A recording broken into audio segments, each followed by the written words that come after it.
When I grow up, I do not want to be like Bailey and Curly. No way. I have higher standards than that. They make me laugh. At the same time, scare the shit out of me. What will they say next? Welcome to the roller coaster world of Bailey and Curly Unfiltered. While this voice may be artificial, the unfiltered musings from our hosts certainly are not. Make yourself comfortable, grab a drink, and let's get unfiltered.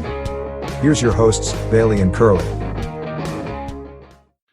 And welcome again to another episode, and I've completely forgotten the number of what we're at. We might be about 20, but it's welcome to the Bailey and Curly Unfiltered podcast. And, you know, just as when we started the podcast, Melbourne was in lockdown. So coming live to you tonight from the city of lockdowns here in Australia, let's welcome Matt Bailey. How are you, Bailey? Good, Curly. How are you? I'm not bad. How's it feel to be in lockdown again, mate? It's frustrating. Yeah, but I'm not letting it determine my mood anymore. I actually had two people this morning, twice in 5 minutes. Two different people said to me, "Did you forget your mask?" Oh, truly? Yeah, I don't wear it. I wear it for work. I just scoffed at them and kept walking. But the funny thing is, the second dude, just put out a cigarette, put his mask on, and then questioned me where my mask was. He's just put out a cigarette. Like, yeah. So I don't know if you've seen, but yeah, I got out Friday, drove up to Canberra, and spent the night there. And then I was in the recording studio all day Saturday. I saw that. And then, drove back Saturday night because I was supposed to go up there anyway. It's like clockwork. It happened to me 3 months ago as well when I was meant to fly up, and then we had that 5-day lockdown. And, it's sort of beyond a joke now. Yeah, absolutely. Well, Melbourne Storm got out again as quickly as they could in the AFL. I'm not sure what's happening with them. They seem to be in a bit of a hiatus. And no crowds down here. I saw that on Friday night. How sad was that, mate? So, yeah. Very, very sad. Now, we've got a special guest with us tonight. For those people watching us on video or on YouTube, you would have seen this person standing there. So, while he's sitting there on the screen. I'll let you introduce our special guest. All right, this is our first guest too. I'd like to introduce to the show Sean Fraser. How are you, Sean? I'm good. How are you guys? I'm good, mate. How's good to meet you, Sean? Yeah, you too. Sydney's a lot better than Melbourne at the moment. Yeah, I feel sorry for you, as I tell you. Thanks, mate. It's there's a lot more anger this time around, I think, and people just aren't accepting it. And it's just, we thought we're out of lockdowns. But, here we go again. This is the fourth time. Yeah, I think we're up to like day 165 all up, including like last year. Oh, I think. Wooshka. Yeah. And, the thing is about like when Sydney had their thing, Brisbane, Perth, they came out of it. Like if the Premier said it was going to be this many days, it was going to be that many days. But with us, it's just like we know it's going to be extended. Yeah, and they still continue to find cases, Matt. I mean, even another 3 today, and then every other state seems to be able to lock down for a day or two and get a grip on it. But I'm not quite sure what it is about Melbourne. But anyway, let's hope that they don't extend the lockdown. But who knows? Who knows? But we've got something queued up. So do you want to talk a little bit about that? Do you want to play it? Or do you want me? Yeah. Why don't you introduce it? Introduce the reason why we've got Sean on? And so Sean has just released a new song called "Breakthrough" with his band, the Ritzy Kids. The Ritzy Kids. The Ritzy Kids. Let's. I'm gonna. Where'd the name the Ritzy Kids come from? You know what? The band is only two of us. It's me and Mitch. He's the drummer and he's also the engineer of the songs. But I think it was in the back of my mind, but when we were getting together and writing this song that you're about to hear, we were hanging out at the Ritze Hotel at Marrickville. Yeah. So, the rest, it's got two meanings, that name. But it's funny. I said to him, oh, I've come up with a name for the band. What do you think of this? I said, the Ritzy Kids. And I actually wasn't thinking about that hotel. And he laughed and he said, oh, that's cool. I like that name. But you came up with that because that's where we were drinking the night we were writing the song. And I was like, shit. That's really cool. I thought, well, I'll just use that anyway. So I've blown my cover. That's really cool. I like that. That's cool. Yeah, it's been a lot of fun. It's Matt, you've known me for a little while. I've done solo stuff, and it's good to be doing the band again. That's what I want to eventually dive into. But we'll have a listen to the song first.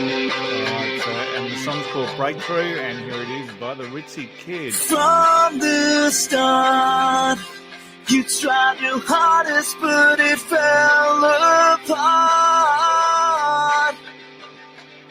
You tried so hard, but when the cracks began, you gave it up.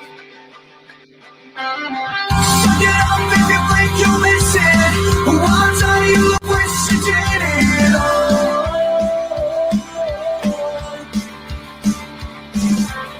The dream big, you can make it happen. The touchdown got a chance of breaking through and more. Don't take this personal.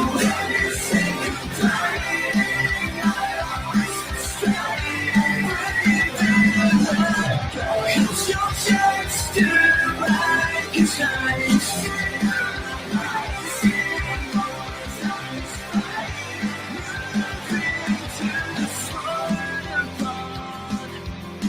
Your conscience moves into the right direction.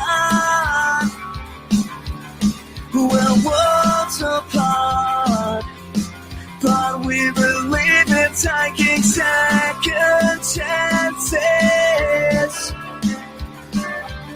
Work hard till your hands are bleeding. Head down, you can stop believing you're made through this. And if you want to stay up late and enjoy the weekends, in the morning push through the sickness. There's no time like right now. Don't take this personal. This is your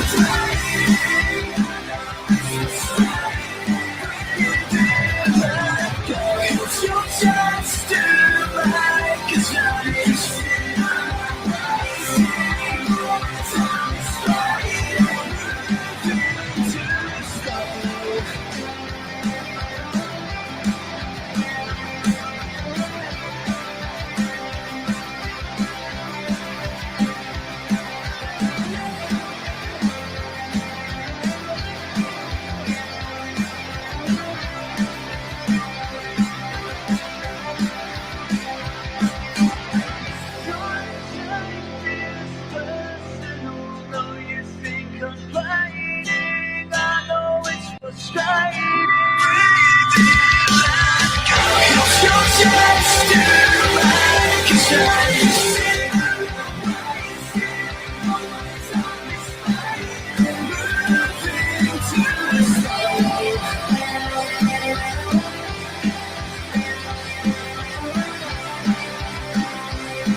What a banger.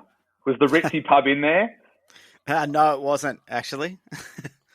That's the first time I've heard that song, and that's pretty fucking good. Oh, thank you. Quietly. Well done, Sean. I love the curse words. So Yeah, that's passion. We love them too. we love them, and I'm actually very nervous but excited to talk to you, Sean, because usually I'm on the other end, so it's sort of good to talk to someone else, because as you know, like, you know, not every man and his dog is a musician, so like the conversations are not rare, but it's always hard to find people like us with the same mindset. Yeah, I agree. I live that as well. And my first question I want to ask, we spoke about this earlier. You've recorded 2 acoustic albums, and now the Ritzy. Why the change? Well, I think, because I know we both come from the pop punk backgrounds, and that's sort of right. how we know each other. Yeah. So that style, obviously the pop punk, and you're into it. That's how I got into music. So I'm 31 now. I'll give that away. And I started playing guitar when I was 13. And what I was playing when I was 13 was Blink-182 and Green Day. And me too, man. Me too. Jimmy, well, Newfound Glory, all of that sort of stuff. And then I got into a punk band, like a pop punk band. Then we were absolutely shithouse. But we just loved it, man. Like we loved it so much, and it brought so much fun because, you know, you're playing these songs, or you're writing these songs. They're 2 minutes, 2:30, maybe 3 if you're lucky. And you're just jumping around on stage and having fun, and that's what we were doing when we were in high school. And that band broke up, and for the next decade, I just had the acoustic, and I love writing acoustic songs too. You can really pour out your heart with the words, and people can hear you, you know, because it's only you and the acoustic guitar. But then COVID happened, and I'd done those 2 albums, like you said, over the last, say, 6 or 7 years, and then COVID happened, and I was like, you know what, I might buy an electric guitar. I just thought, I just was like, I'd love to have a Telecaster. So I saved up a bit of money, and I went and bought it, and I came back home with it, and I plugged it in to my system. And another thing with COVID as well, I learnt how to use Logic, you know, like audio software and stuff like that. And whereas I was scared of it, I've always been scared of using that sort of stuff because I just don't know where to start. But YouTube's a good help. But I plugged the guitar in, and I turned on an amp, and I just started strumming chords again, and I was like, that distortion, the guitar with the distortion. I hadn't had that for a decade. I've been playing acoustic all that time. So I was like, I just felt like I wanted to do it again, and I feel like it's more in my blood.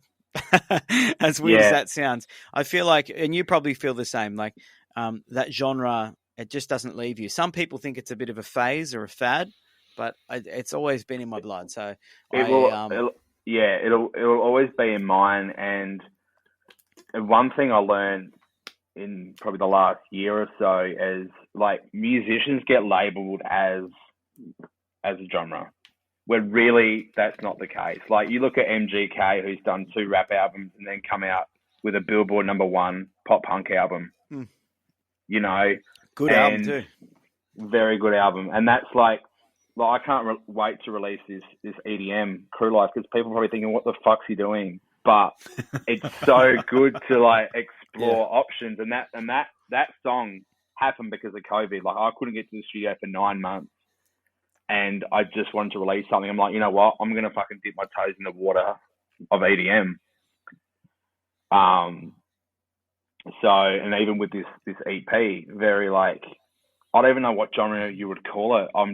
I know what I want, and I'm at the point now, I'm like, what drums do I use? Yeah. So yeah, no, that's a good story to. It's interesting when I think about musos, and because I'm not a muso.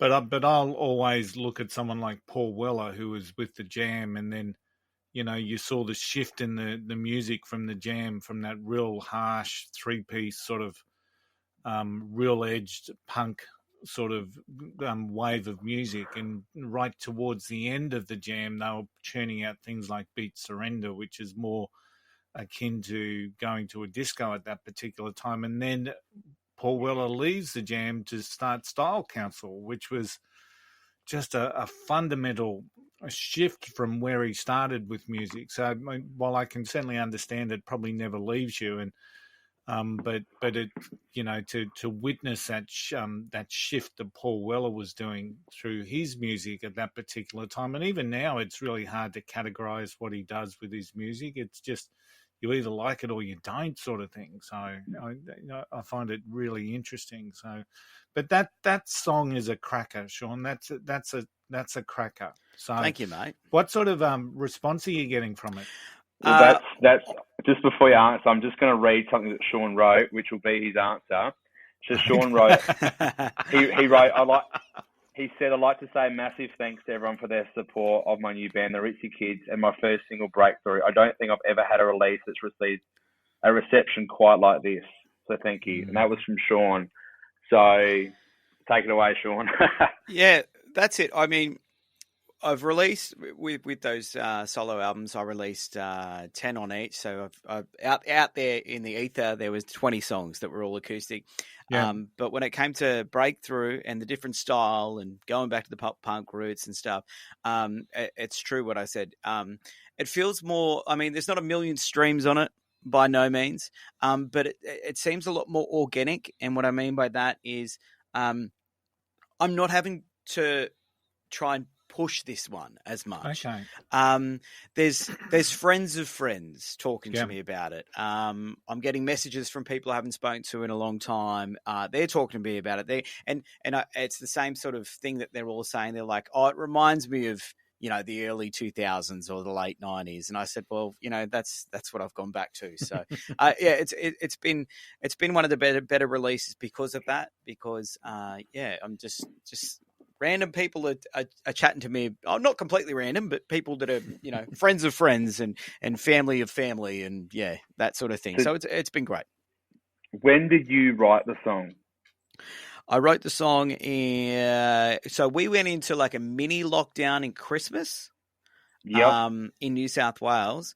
It was sort of like we weren't told to stay inside, but it was like, hey, you can only have 5 people at home, that sort of thing. And it was over that Christmas period. So we were like, all right, well, Maddie and I, my partner, we were like, well, we'll probably just chill at home, whatever, for the next 2 weeks. And it sucks when it's your work, when you work full time as well, it's your holidays and you're doing nothing. So I'm like, oh, well, I might strum away at the guitar. And I think I wrote it on Boxing Day or day after Boxing Day. Yeah. Yeah. Well, and how long did you spend in the studio producing it? Well, another thing related to COVID, I used to record in the studio. But this time, I started recording it all from home. And then I sent the song to the drummer, Mitch Willard, who's also the producer and the engineer. And he's the one in the video there, yeah? Yeah, he's the one in the video. So it's me and him. Yep. And I sent it to him and he said, well, why don't you come down to my house at Marrickville and we'll nut it out. And like within a week or two, I was down there and we're recording it. And I think we recorded it in February, maybe. And he didn't do your acoustic albums, did he? He did the first one. So I've known him for a while. Oh, okay, so he didn't do the second one. Not the second one. The second one was another bloke, Tim Carr. And did you go in to the studio or the whole song in general? Did you go into it different than your album? Yeah, I think because of the way that I was recording, like back, say, when I was recording the 2 acoustics or coming up with the songs for those 2 acoustic albums, I was recording into my iPhone. Strumming a few chords, singing some words, and then taking that to a studio and paying money. And you know what studio rates are like; they're pretty exy. And but this time I had learnt a little bit about how to record. So by the time I went to Mitch, the song was done. As in structure was complete and all of that, and then we basically re-recorded it. Yeah, and did he change anything with the structure or any production-wise?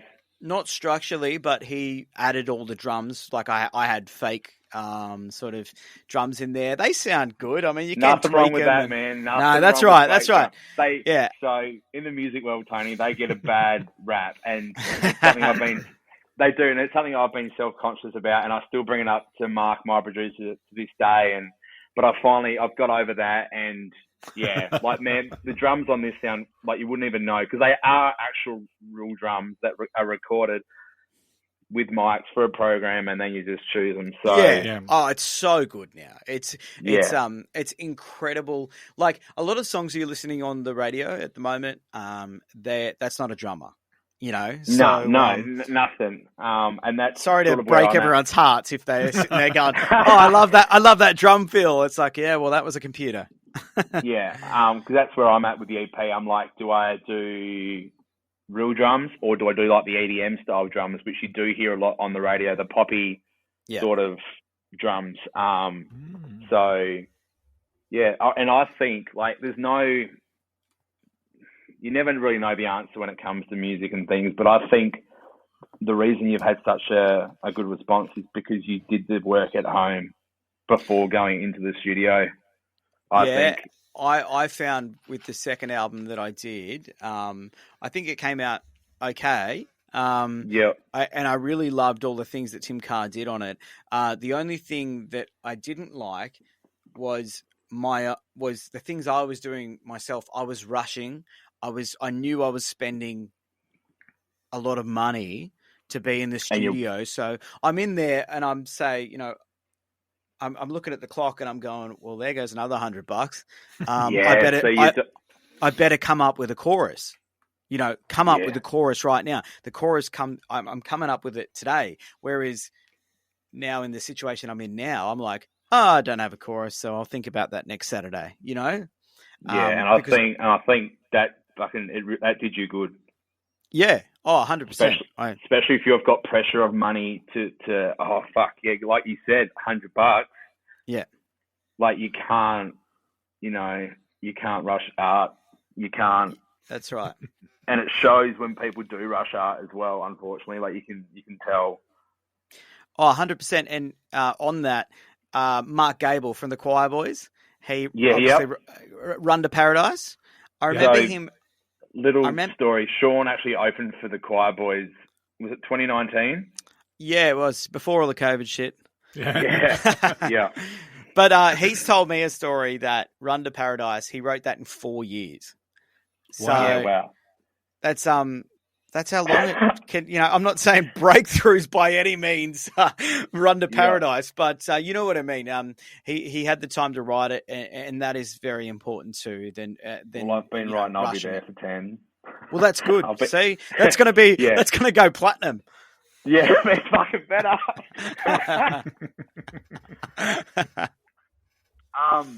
Now I know a little bit about this, but I want you to tell us. Breakthrough. What's the song about? Yeah, it's a positive message, and I try to be as positive as I can, in life, everything I do. And this song's sort of just about maybe someone that's not so positive all the time and might have a dream that they want to chase. You have those friends that talk about, oh, I'd love to do this, I'd love to do that. And I always sort of sit there and I go, well, why don't you? Like, and like, go for your dreams. People like, I was going to do this, I was supposed to do that. Yeah. Just fucking do it. That's right. Just get up and do it. Everyone's situations are different. But give it a red hot crack. Don't just say that you wanted to do this your whole life and then, and then when I'll say, oh, so did you have a go? It's like, no. And that's sort of the message in this song. It's like, time hasn't run out. You can get up today and chase your dreams. And it doesn't matter how old you are. I'm about to crack 31 as well. Yeah, go for it and have a bloody go and see what happens. If you fail, I think failure is good. It just makes you stronger for the second attempt. Yeah, exactly. So. Like going into this EP, I'm not rushing at all, and it's been fucking almost 2 years. And a mate of mine said to me about a month ago, and like, when you've got big dreams, you got to be careful of who you tell as well, because people want you to do well, but they don't want you to do too well as well, because you're chasing your dreams and they're gonna get left behind. Yeah, sort of thing. And you know where you're going, you know what you want to do, but yeah, you got to be careful of like who you tell as well. Like I was explaining something to someone about my music video that I'm working on, and the person didn't hear the whole thing, like someone in the background, and they said ew, and that just made me feel like shit. I'm like, maybe I shouldn't do this. You know what I mean? So now I'm very like, yeah, I talk to myself more than a lot of other people because I know I know what I'm doing. That is one opinion, though, and yeah, exactly. And you got to remember, there's a lot of people out there. Yeah, and like with you saying that, you got to remember that there are people out there right now tonight that you'll say, "Hey, listen to this Ed Sheeran song," right? And that person will go, "He's shit." Exactly. Like how could and you and I know Ed Sheeran's not shit, but some people just believe that he is. So if people think that Ed Sheeran's shit, then I've got no chance in trying to change that person.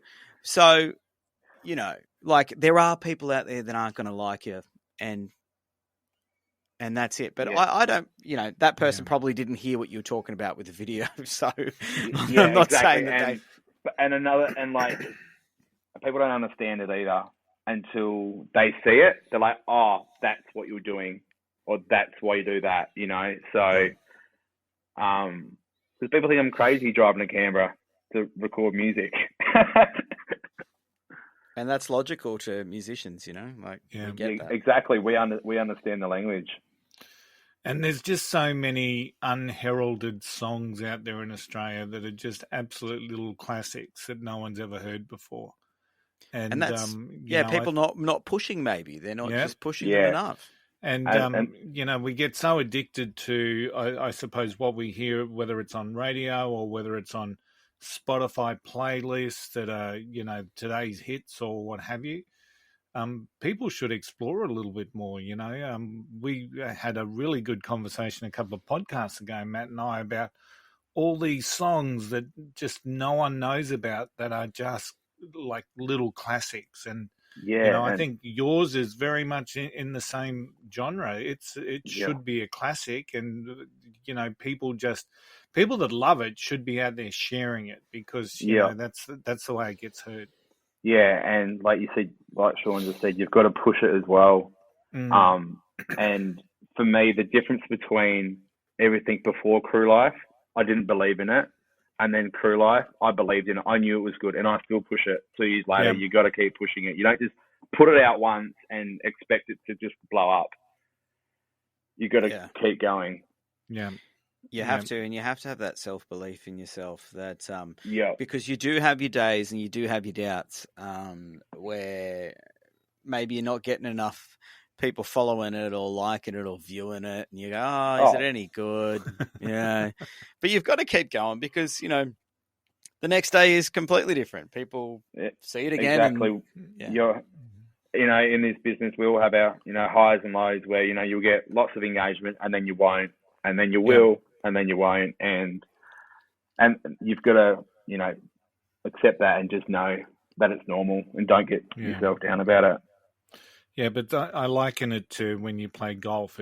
All you need is just one shot in 18 holes. It's just a cracker, and that brings you back next time, and you can forget about all the ones and all the balls you put in the water, and you know, the 6 over pars that you may have got. It's just that one shot that's a cracker that keeps giving you that hope that you might have to actually keep going. And I think that's a real kin to, you know, when you're creative, whether it's you're writing your books or you're putting out content on the web, or you're selling coaching courses, or you're doing music, or you know, whatever the artistic bent is, or you're a painter or a photographer.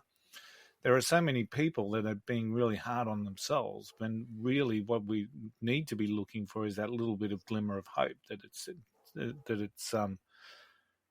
people like it. Some people love it. So, because really, like, talent is really only 10% of it. Like, it's that other 90%. Yeah. that you have around it and you push. Like, no one's going to pay you because you're good. Like, you know, you got to keep pushing it. Yeah. So what's next for the Ritzy Kids? Well, just before I started chatting to you guys, I just finished the guitars on the second single. So we've got another single coming out probably, I'm going to check the date. Okay, it is the 1st of June. So I reckon by the end of this month it'll be out. We work pretty quickly, Mitch and I. And he mixes and masters, which is the beauty of it as well. You know, I've got this guy that he's good at mixing, he's good at mastering, and he's good at drums. So and another thing is the motivation, but with both of us. And you'll find this as well, Matt. With some people, like they might have an idea that, oh, hey, let's start a band or let's write some music together, and it takes forever. You know, sometimes it never happens. Sometimes, Whereas Mitch and I are like, we're talking to each other every single day. Like our messages are just going off nonstop, and we're motivating each other nonstop. And it's such a healthy, positive thing at the moment. And I feel like we're onto something good. You know, in terms of just writing music, we love doing it. We've been doing it forever, and we're just having fun. You know, I get that. Like, I've got unwritten songs that I've started with other people, and you know, one guy was like, you know, I want to be credited. I'm like, okay, then, man, let's actually finish and write it. Never hear anything again. Yeah. So it's like, well, you expect me to credit you, but I'm going to do all the work in the end because you don't want to put in the effort. Yeah. So you got to find motivated people as well. So you say another single's coming out. Are we talking album or EP in the future from these two singles, or? It'll be, we'll drop another single and then release an EP. So the EP will probably have 5 songs on it. And then I've been writing a lot. I think I'm up to about 10 songs I like, so there could be 2 EPs. Yeah. It's just a matter of just recording them. I mean, I've finished them all structurally and lyrics and all that sort of thing. But yeah, we're just taking it one step at a time. So we'll release a second single, probably get a video out as well for that. Awesome. And we're doing all that ourselves too. Like that video that you just saw, that's me chopping video on Final Cut Pro.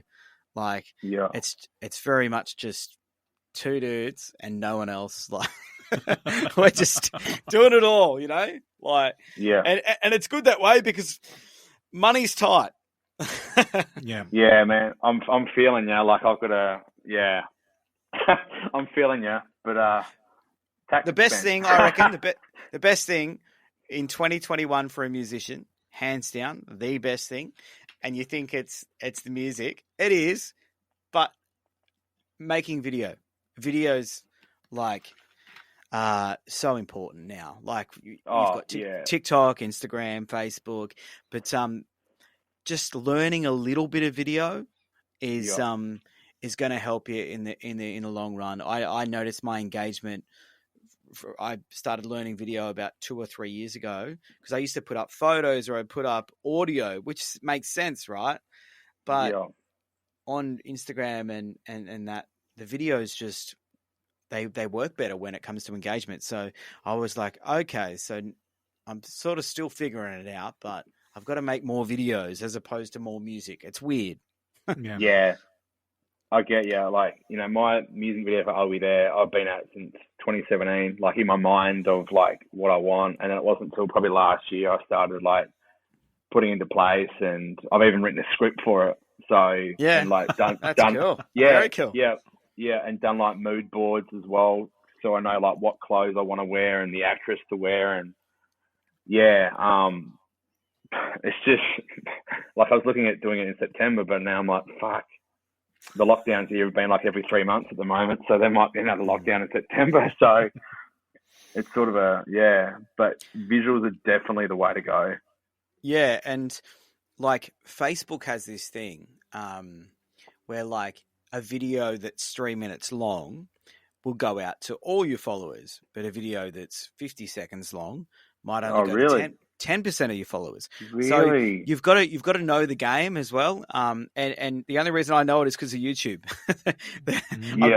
They could be lying to me, but I've noticed I've been taking writing down some notes about things like that and the way that engagement happens, and obviously like a music video for I'll Be There. Your song's over 3 minutes, isn't it? So it is. If you slap together a video for that and you put that up, everyone should see it. So that you know. Yeah. Back in I used to monetize and pay ads back on my Facebook page. I still. You still do? Yeah, I still do. I haven't done anything for the Ritzy Kids yet, but the solo Sean Fraser sort of stuff. Facebook advertising is it sounds like I'm getting paid by Facebook. Is the best advertising out there, because you can narrow down the exact person that you want your video to go to by the age, the things they like, the music they like, what they've been doing in the last hour on the internet. Wow. It either got more expensive or I just didn't use it properly, because I used to use it back in like 2016, 2017. Yeah, it was cheap. My videos were like, from like, people passengers I had on the plane were commenting that I didn't even know their name. They're like, "Hey Matt, this is weird," but you just, it was fucking weird. So it was really, I reckon it used to be really cheap back then. I used to just push all the money onto it. And it was, they gave you more, in say 2016 when you said you were doing it, they gave you more people that were watching. Like you'd pay $10, you'd pay $10 and it'd probably go out to 10,000 people, which is incredible. Exactly what it was, I think, but over the time they've narrowed that down. Now you pay $10, you might go out to 1,500. Yeah.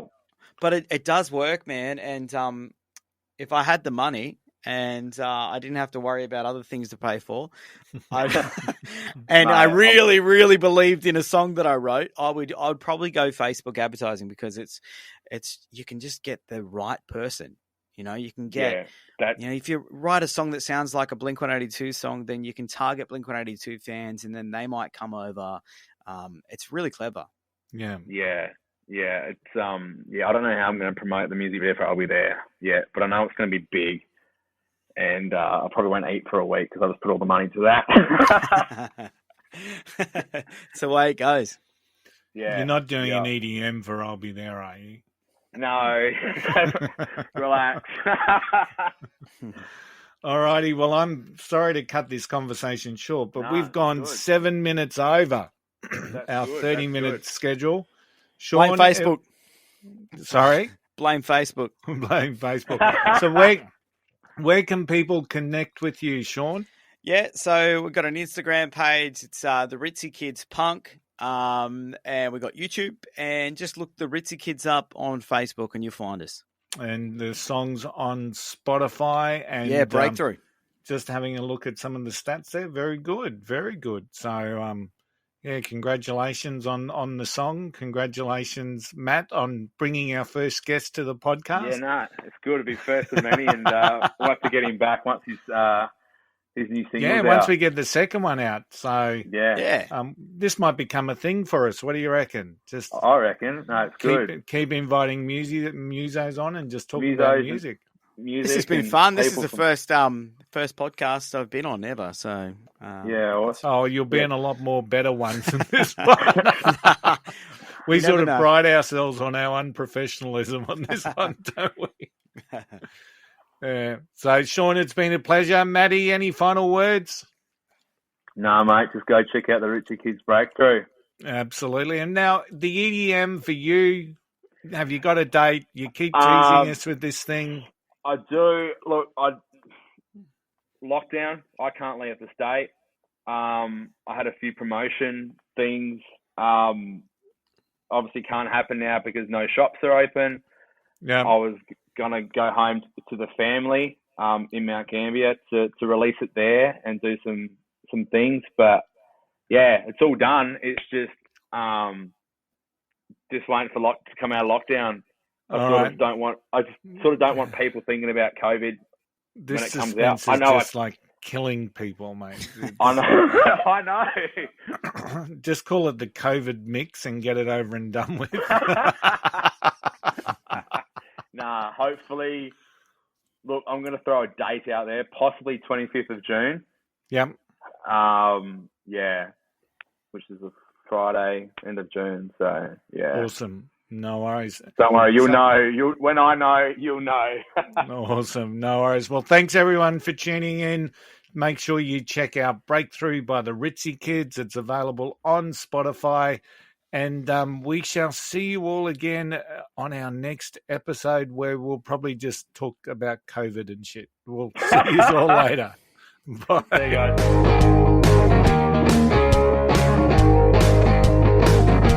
Thank God that's over. If you didn't like it, leave a review to warn others, or share it with people you want to annoy.